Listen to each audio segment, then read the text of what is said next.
Hi everybody, Andrew here again. As we continue our health journey, we are going to ask a strange sounding question.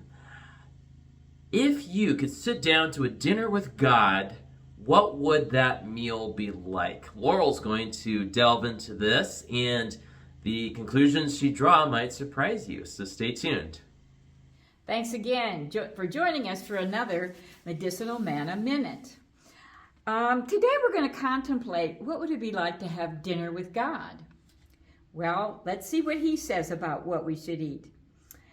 This is in Genesis 1:29. And God said, "Behold, I have given you every herb-bearing seed which is upon the face of all the earth, and every tree in which is the fruit of the tree yielding seed.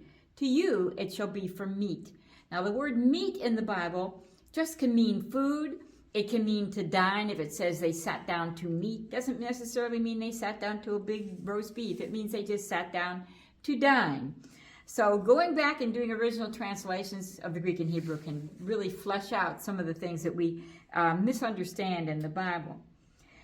But a little bit later on, over in Genesis 3, we see that the woman saw the tree was good to eat, was beguiled by the serpent, and she did eat.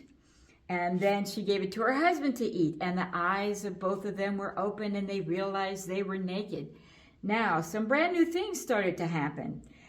When they realized they were naked, I'm sure they felt shame. I'm sure they felt guilt. Then when God said, "What have you done?" Well, then the man blamed the woman. Well, the woman gave me. And then the woman says, "Well, the snake did."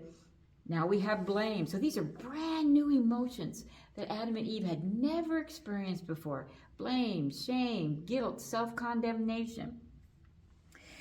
And in verse 17, it tells us that the ground was cursed for their sake. And in sorrow thou shalt eat of it all the days of thy lives. And that they should eat the herbs of the field. So now they have to eat like the cattle. This curse, though, was really a blessing in disguise. You know, sometimes really bad things happen to us in our lives, but if we stay faithful and we praise God throughout, I'm telling you, you'll come out smelling like a rose. I remember we had a horrible fire. We lost almost everything we owned. It was 2 weeks before Christmas in the worst snowstorm ever. Fire trucks couldn't even get down the road. But in the process of trying to find a place to live, we were put in contact with the Red Cross, who then put us in contact with a government agency, and they were trying to find more people to move out into the country, get people out of the city. They found a program that was special low-interest loans for people who would be willing to live in the country. And we bought our beautiful country home. And God used a fire to cleanse our lives. And I'm so grateful he did. So don't always think that a curse is a curse. Many times a blessing will come out of it. But the blessing that they received was now they were eating greens. And guess what? Greens have the very component that you need to deal with negative emotions. All those antioxidants and all those vitamin and minerals help you to de-stress, and it helps to feed those organs that are stressed out. So it was actually a blessing in disguise. Then man had to labor and grow the fruit from the sweat of his brow. So he was given work to do. He was given purpose in life. And this also helped to correct the wages of sin. He was sweating out a lot of his distress and anxiety. And like I said, it gave him purpose in life. Well, we've talked about the Daniel diet. And how Daniel, when he ate this diet, the king found him 10 times wiser and 10 times stronger than all the wise men in his kingdom. And not only that, but Daniel gained longevity from that diet because he lived through 5 rulers in the kingdom of Babylon. Now, after the flood, man was living to be almost 1,000 years before the flood. After the flood, man's lifestyle in a few generations dropped to about 127 years around the time of Abraham.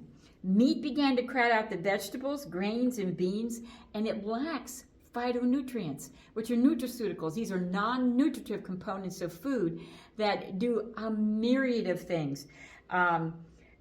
Soy, for example, has a nutraceutical in it that actually tells a cancer cell, no, you're not a cancer cell, you're a skin cell, and it can actually help reverse cancerous conditions. And we know there's many foods that can do this with other diseases. The antioxidants, vitamins, and minerals, with the lack of antioxidants and vitamins and minerals from eating a high flesh diet, actually bring on dis-ease. And don't people buy into this protein myth? Oh, where do you get your protein from? I mean, we can literally live off of 2 tablespoons of protein a day. But everything you eat has protein. Potatoes have protein. Of course, beans, nuts, seeds, those are all loaded with protein. So how would you start your day?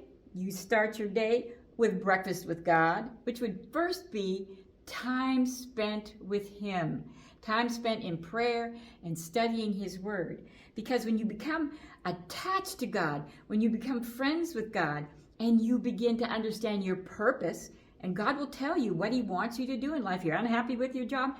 Ask God. He's got something great He's already equipped you for. Or if not, He's going to equip you for. So we have purpose in life. And without purpose in life, without a godly purpose, pleasure is our only other goal. And of course, we know that's not going to lead anywhere. And you never get enough of what you really don't want. You don't want enough alcohol. You don't want enough cigarettes. You don't want enough fatty food. You'll never get enough of that to fill that hole that you have in you. Only God can fill that hole. Ecclesiastes 10:17 tells us, "Blessed art thou, O Lord, when thy princes eat in due season, and not for drunkenness." So we want to remember the original diet of man, and not only is that going to be the best diet, but if we don't eat it to excess for drunkenness, it'll also be even better for us. So just more food for thought. All right, thank you, Laurel. As we think about what Laurel just told us, let's think about the meal preparation process and how we can invest more time in that whole process. Think about it. There's grocery shopping. There is researching alternative food items or brands. There is the whole process of seeing if you can grow produce. It could be as simple as a herb garden in your backyard, or maybe joining a local community co-op or a community garden where you can grow more produce yourself. Intentionality pays off with having a healthier approach to our daily meals. So I encourage you to think about that, and please share. Just leave some comments about what's worked for you as we continue this journey together. And also, don't forget, subscribe to the channel, hit that like button, because that's what helps us, but also helps curate the content that you enjoy on your feed. And we'll see you next time. God bless.